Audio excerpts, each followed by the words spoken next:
আজকে আপনাদের অদ্ভুত একটা জিনিস দেখাবো, যেটা দেখলে কিন্তু একেবারেই চমকে যাবেন। আসলে এর আগে যে এরকম ঘটনা দেখেননি ঠিক সেরকম নয়, তবে ব্যাপারটা আমার কাছে একটু অন্যরকম লেগেছে, যার জন্য আমি ভিডিওটা নিয়েছিলাম।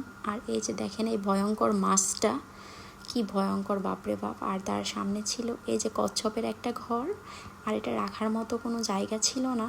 আর ওই রাক্ষসে মাছটা যদি খেয়ে ফেলে, তার জন্য এই বক্সে করে একটু পাথর কুচি দিয়ে এখানে রাখা। আর এই যে হচ্ছে সেই কচ্ছপটি, দেখতে কত সুন্দর তাই না?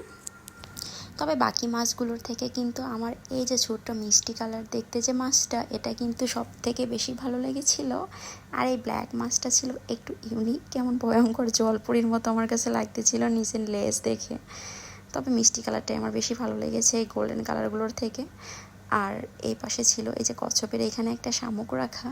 আর কচ্ছপের ঘরটা কিন্তু যাই বলেন আমার কাছে একটু গুলুমুলু টাইপের সুন্দর লেগেছিল। আর এই যে হচ্ছে সেই কচ্ছপটি, দেখেন।